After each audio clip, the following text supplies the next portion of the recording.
Bonjour et bonsoir. Bienvenue sur la chaîne du Psychospirit. Merci pour les nouveaux abonnés.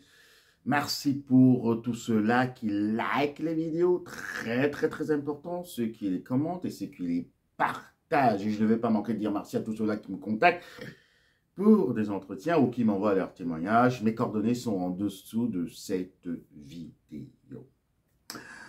Alors aujourd'hui, je vais partager avec vous une petite réflexion sur la tridimensionnalité du pervers narcissique. Vous savez, comme on dit, l'être humain est constitué de 3 parties. Il y a le corps, il y a l'âme, il y a l'esprit. Mais personne n'a jamais vu une âme. Personne n'a jamais vu un esprit. Mais on l'accepte. On le croit, on le ressent.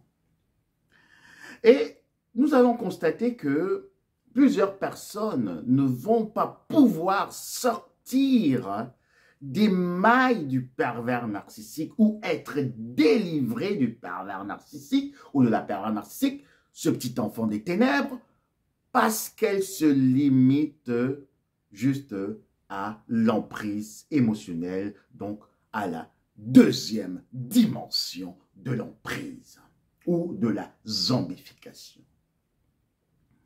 Et vous allez rencontrer ces personnes qui vont vous dire, mais écoutez, monsieur le Visarsa, c'est bien ce que vous dites sur le pervers narcissique, sur ces êtres de l'au-delà, mais vous savez, moi je suis athée. Je ne crois pas qu'il y a des esprits supérieurs. Je ne crois pas en ça. Je crois en rien. Et c'est pour cela justement que ces personnes vont vraiment passer à côté d'une occasion de pouvoir déceler, de comprendre et d'entrer dans les entrailles du pervers narcissique pour déjouer tous ces mauvais tours. Le pervers narcissique ne travaille pas seulement dans la seconde dimension, mais il va jusque dans la 3e dimension. Et plus tard, nous allons également élever jusqu'à la 7e dimension, mais je pense que ce n'est pas le sujet pour aujourd'hui.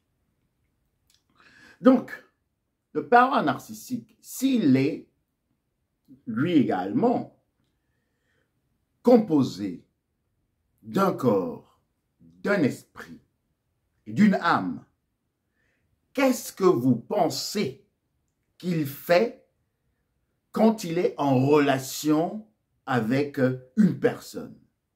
Est-ce qu'il laisse son esprit en dehors de la relation? Est-ce qu'il laisse son âme en dehors de la relation et qu'il communique juste avec la personne d'une manière intellectuelle et physique? J'aimerais que vous me suiviez vraiment dans cette réflexion. Est-ce que vous pensez que le pervers narcissique, ce petit enfant des ténèbres, qui est également composé d'un corps, d'une âme et d'un esprit, laisse ces 2 parties composantes de son être à l'extérieur de la relation?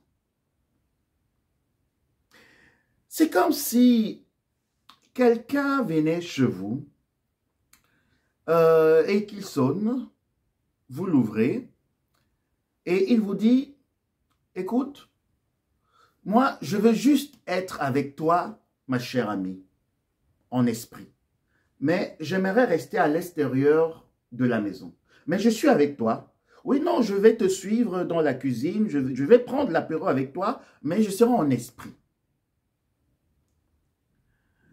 Je reste dehors sur le seuil de la porte, je n'entre pas, mais crois-moi mon ami, crois-moi ma copine, crois-moi mon collègue, je suis avec toi. Mais je n'entre pas physiquement. Je vais faire circuler, balader mon esprit partout avec toi, je vais te suivre. Il faudra juste prononcer « je suis cuisine ». Après, je me téléporte, je suis à la cuisine avec toi. Je suis salon et puis moi, je vais t'écouter étant dehors. Est-ce que vous comprenez un peu ce non-sens, ce non-sens, comme on dit. Est-ce que vous comprenez un peu cette incongruité? Ça n'a pas de sens. Alors, le pervers narcissique qui entre justement dans votre maison, qui va maintenant représenter votre relation, ne va pas laisser son corps physique ou son âme à l'extérieur, mais va également apporter et venir avec son âme et son esprit dans votre maison qui représente la relation. Est-ce que vous comprenez? Est-ce que vous comprenez? Alors, nous allons un peu évoluer.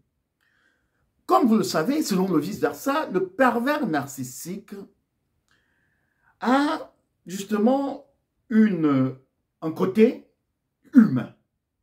Il a un côté animal. Et il a un côté également mystique. La trinité du pervers narcissique. Et c'est cette même trinité qu'on va maintenant retransposer sur les composantes de l'être humain.